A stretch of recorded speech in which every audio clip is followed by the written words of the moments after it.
Former captain Salman Bhatt साहब हमारे साथ जरिए मौजूद हैं, इसके साथ साथ अहमद सईद ने मैं स्टूडियो में ज्वाइन किया। Welcome to both of you ji. Salman भाई, सबसे पहले बात करते हैं, कल हमने पिंडी स्टेडियम में एयरफोर्स को खराज तहसीन पेश किया है। एयरफोर्स के जांबाजों ने जिस तरह से दुश्मन को धूल चटाई है, नाको चने चुबाए हैं, और air chief marshal Zaheer Babar Sidhu साहब वहाँ पर मौजूद थे। पहले हमने देखा कि army chief general Syed Asim Munir साहब थे पिछले मैच में, इसमें ये थे, तो खराज तहसीन दिया, एक अच्छा जेस्चर था और पूरी दुनिया में फिर से हमने साबित किया कि हम जो है वो अमन पसंद लोग हैं। पहले एक छोटा सा कमेंट इस पर कर दीजिएगा। जी बिल्कुल, इसमें कोई शक नहीं है। जो उनकी खिदमात हैं, जिस हिम्मत का और जिस कह लीजिए कि जहानत का और जिस दिलेरी का मुजाहरा हमारी आर्म्ड फोर्सेस और एयर फोर्स ने किया और तमाम फोर्सेस ने किया, इवन नेवी ने भी, और अगर देखा जाए तो आई थिंक कि जिस तरह की उनकी परफॉर्मेंस है, उनको तो भैया सलूट ही सलूट है। और उनकी कदर जो है, बहुत सारे हमारे कुछ लोग थे जो आई थिंक उन्होंने और तरह से सोचना शुरू कर दिया था, लेकिन उनके चंद घंटों के ऑपरेशन ने, उनके तरीके ने और उनकी दिलेरी ने इस कौम को ये रियलाइज कराया कि आप एक्चुअली क्या है। ठीक है, ये जो हम लोग एक इंफीरियोरिटी कॉम्प्लेक्स में चले गए थे, उसने सबको दोबारा एक दफा होश दिलाई है कि भाईजान उठो, आप और चीजों के काबिल हैं, आपसे अल्लाह ने और काम लेने। तो मेरा ख्याल है कि अगर अभी भी बाकी लोग इनको देखकर ना सीखें, ना जान पकड़े, ना होश करें, तो फिर हमारी ज्यादती है। उन्होंने तो अपना किरदार पूरा अदा कर दिया, और वो जितनी उनकी इज्जत अफजाई की जाए, जितनी उनके हौसला अफजाई की जाए और उनके लिए कह ले ऐसी तकरीबात की जाए, मेरा ख्याल है उतनी कम है। वो डिजर्व करते हैं। बिल्कुल ठीक है, और ये डिजर्व करते डेफिनेटली, और इस तरह से ही अफवाद के साथ जो कौम की स्पोर्ट है मसईद साहब, वो होती रहनी चाहिए। जी, इसमें एक पॉइंट और मतलब ये भी सीखने को मिलता है कि मतलब आप अगर देखें तो ये एक केस स्टडी है कि हाउ इंस्टीट्यूशंस डज वर्क। तो अगर आप किसी चीज़ को इंस्टीट्यूशनलाइज करें, उसको तरीके से उसका जो काम है वो उसको करने का मौका दें, तो इंस्टीट्यूशंस किस तरह से किरदार दिया। मेरा ख्याल है वाहिद इंस्टीट्यूशन है पाकिस्तान में जो मेरिट के ऊपर काम करती है, जो किसी भी किस्म के मतलब प्रेशर के अंदर नहीं आती है, कोई सियासी दबाव नहीं होता है, किसी किस्म के कोई वो नहीं है, हर चीज़ जो है वो चूँकि मेरिट के ऊपर हो रही है। तो ये भी एक केस स्टडी है कि जब आप चीज़ों को इंस्टीट्यूशनलाइज करते हैं, और जो दीगर वॉक ऑफ लाइफ है, पीसीबी की अगर हम एग्जांपल ले लें, अगर आप उसमें भी ये करने की कोशिश करें, मेरिट की बालादस्ती के नतीजे में फिर ये वाले रिजल्ट सामने आते हैं जो हमारी आर्म फोर्सेज ने हमें दिए हैं इस क्राइसिस सिचुएशन। बिल्कुल ऐसे ही है। अब मैच पर बात कर ली जाए, डबल हेडर था कल। सलमान भाई, मुल्तान ने टॉस जीता और पहले बैटिंग का फैसला किया। उनके मैच से ये तो साबित हो गया कि पिंडी में जो 6 मैचेस पहले बैटिंग करके जीते गए थे, उसको भी उन्होंने गलत साबित कर दिया, और मुल्तान मेरे ख्याल तमाम चीज़ों को गलत साबित करने के लिए ये सीजन खेल रही है। तो मुल्तान सुल्तान की मुसलसल ये शिकस्त, सिर्फ एक मैच जीती है, 9 मैचेस हार कर टेबल के बॉटम पर मौजूद है। कल भी हमने देखा 185 कोई बुरा टारगेट नहीं था, लेकिन इसके बावजूद उसको चेज करवा लिया गया, ऑल्दो ये मैच क्लोज गया था। जी हाँ, मुल्तान तो ऐसे है कि जैसे मतलब जो मर्जी कर लें, वो चलना नहीं। कुछ भी तदबीर करने की कोशिश करें, वो करामत साबित नहीं हो रही। और आई थिंक कि मुल्तान ने एक स्कोर बुरा नहीं किया था, स्कोर वो अच्छा था। हालांकि वो शुरुआत के बाद बीच में थोड़ा स्टटर किया उन्होंने, लेकिन आखिर में शाहिद अजीज ने बहुत अच्छी बारी ली। शाहिद अजीज ने तो खैर बाद में बॉलिंग भी अच्छी की, तो वो एक डिसेंट टोटल पे उन्हें ले जरूर गए थे। लेकिन फिर जब बैटिंग आई इनकी दूसरी टीम ने, तो I think they batted really well. और मुल्तान जो है उनके पास कोई जवाब नहीं थे बॉलिंग में, फील्डिंग में, वो उस तरह से इफेक्ट नहीं कर पा रहे थे जिस तरह से यहाँ पर पिंडी में आपको विकेटें लेनी पड़ती हैं, वरना टोटल यहाँ पे चेज हो जाते हैं, यहाँ पे बड़े टोटल्स बनते हैं। तो what we saw was like the inability to pick up wickets. वहां पर चेंजेस भी कप्तान ने कुछ करके देखे, लेकिन कुछ भी करामत साबित नहीं हो रहा था। और ये अगर बैटिंग की बात की तो यासिर खान ने 45 रन की इनिंग्स खेली, रिजवान नाकाम दिखाई दिए, तैयब ताहिर ने 36 रन की। अगर कुल मिलाकर बात की जाए 25, 21, 29 स्कोर अच्छा था। और मेरे ख्याल मुल्तान के यूनिट ने हमेशा अपनी बॉलिंग से मार खाई है, और बॉलिंग में फिर से उस तरह की कारकर्दगी नहीं थी कि वो एक 185 जो है वो डिफेंड कर पाते। देखिए, मुल्तान के जो आपने स्कोर बताए ना, कोई बड़ी पार्टनरशिप लगी हमजा। जी। कहीं पर एक बड़ी बारी नहीं ली गई, एक बड़ी पार्टनरशिप नहीं लगी, उस तरह से वो इनिंग्स कभी एस्टैब्लिश हुई नहीं। वो कभी लगता था इतना हो जाएगा, कभी लगता था इतना भी नहीं होगा। फिर आखिर में एक थोड़ी सी फ्लरी आई जहां पर शाहिद अजीज ने 29 रन किए, और उससे पहले थोड़ा सा इनको पिकअप किया तैयब ताहिर ने, जब उन्होंने 36 रन बनाए। लेकिन उसके बीच में कुछ ज्यादा ऐसा हुआ नहीं कि जिससे आपको लगे कि वो टोटल हो जाएगा जिसकी उम्मीद है। हालांकि ये स्ट्रगल कर रहे थे बैटिंग में, स्ट्रगल करते करते भी इस पिच पे 185 रन इन्होंने बनाए।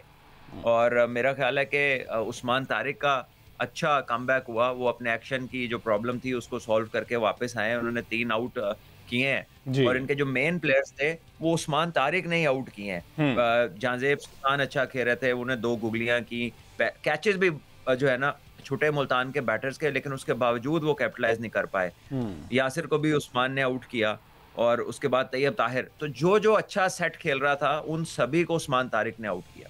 तो उन्होंने अपना लोहा जरूर मनवाया, लेकिन वो काम कह लीजिए कि जो इनके बैटर्स थे वो सेट होने के बावजूद वो काम ना कर सके जिसकी उनकी टीम को जरूरत थी। बड़ी बारी चाहिए थी उन्हें, 200 प्लस रन चाहिए थे उन्हें।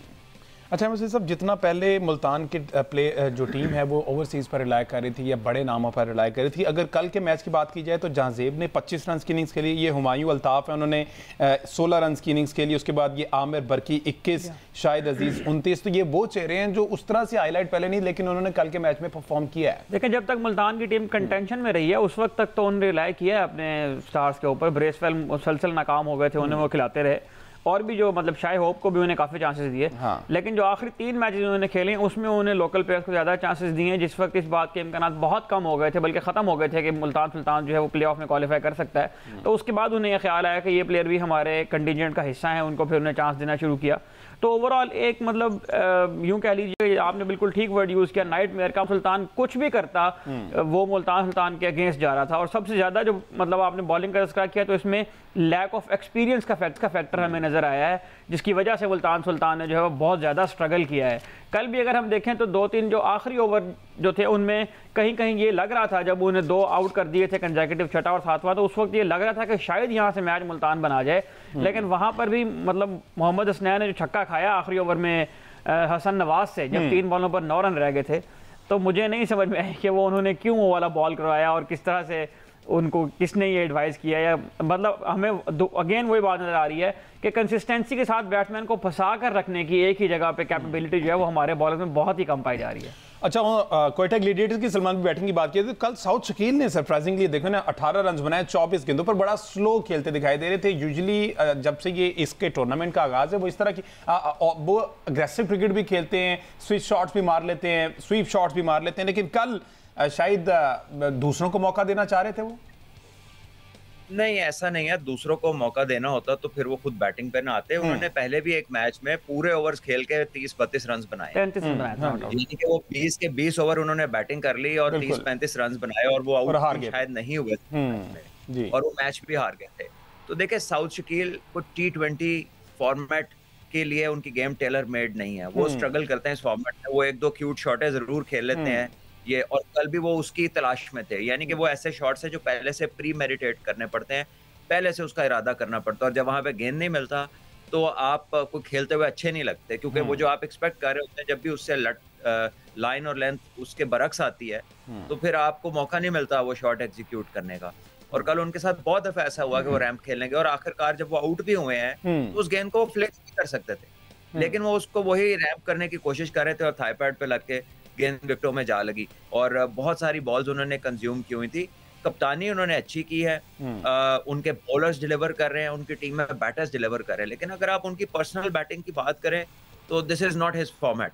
वो बहुत शानदार प्लेयर है लेकिन लंबे फॉर्मेट का ज्यादा अच्छा प्लेयर है। ख्वाजा नाफे ने बहुत अच्छी बारी ली है, he came in, he showed that he has a skill set to play this format, और इस बच्चे को फिट करना चाहिए जितना मैक्सिमम आप इसको फिट कर लें। He should be playing this format more frequently, क्योंकि ये आपको फायदा दे सकता है। इसी तरह हसन नवाज की सबसे ज्यादा मैं कहूंगा कि उसकी तारीफ बनती है, बिकॉज ये तीसरा मौका है जहां पर उसने मैच खत्म किया, एंड तक बैटिंग की है और उसने टेल के साथ बैटिंग की है, और वो ऐसा लग रहा है कि उसने एंजॉय करना शुरू कर दिया ये रोल के वो अपने ऊपर मैच लेता है और मैच को आखिर तक लेके जाता है।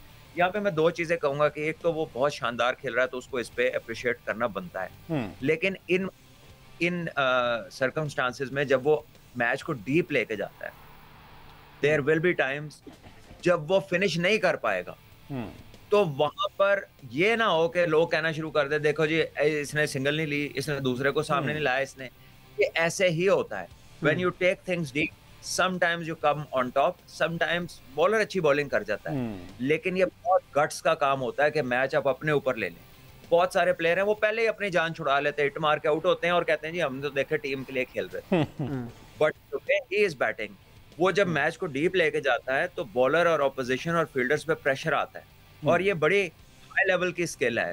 हर बंदा मेंटली प्रिपेयर्ड नहीं होता मैच को अपने ऊपर लेने के लिए। और नंबर 3 वो मिडिल ऑर्डर में ओपन से ज्यादा अच्छा खेल रहा है, उस ज्यादा समझदारी के साथ, और पाकिस्तान को प्रॉब्लम भी मिडिल में है। तो मेरा ख्याल है कि this is the role that he needs to fulfil for Pakistan. Opening में तो आपके पास लाइन लगी हुई है, ये आपके पास फखर भी है, आपके पास साइम अयूब भी है, आप वो बाबर और वो भी वही करना चाहते हैं, शायद अब उन्हें अभी जगह ना मिले, लेकिन उसके अलावा ये नाफे भी हैं और भी लड़के हैं ओपन में। लेकिन मिडिल में पाकिस्तान को जो है ना वो इशू है। साहिबजादा फरहान बहुत अच्छा खेल रहे ऊपर ओपन पे, तो आप फखर को भी, क्योंकि पिछले वर्ल्ड कप्स में वो मिडिल ऑर्डर में खेला है, उसने अच्छा किया है, तो फखर और हसन अगर मिडिल में आते हैं और साइम के साथ साहिबजादा फरहान या कोई और दूसरा ओपनर जाता है और मिडिल में एक बैट्समैन आता है, तो मेरा ख्याल है पाकिस्तान के बड़े फॉर्मिडेबल टॉप 5-6 बन सकते हैं। बिल्कुल ठीक है, इस पर भी फर्दर भी बात करते हैं। हसन नवाज ने पहले पिछले मैच में सेंचुरी 43 बॉल्स पर आई गेस 45 बॉल पर 100 स्कोर किया था हसन नवाज की। मतलब कल भी अगर आप उनकी पूरी इनिंग देखें तो जिस तरह से भट्ट साहब ने कहा टेक्निक तो काफ़ी बातें हो रही हैं, टेक्निक में उनके फ्लॉज हैं, लेकिन बहरहाल जिस टेम्परामेंट का मुजाहरा करते हैं वो बहुत शानदार है। और उन्होंने कल भी मतलब सेकंड लास्ट ओवर में भी उन्होंने आखिरी बॉल पर सिंगल ली, उसके बाद भी जहाँ मौका मिला उन्होंने उस मैच को जिम्मेदारी के साथ अपने ऊपर लेकर फिनिश किया। और ये पहली बार नहीं हो रहा है टूर्नामेंट में, तीसरी बार ये उन्होंने इस तरह से बारी ली है, तो बहुत शानदार इनिंग खेली है हसन नवाज ने।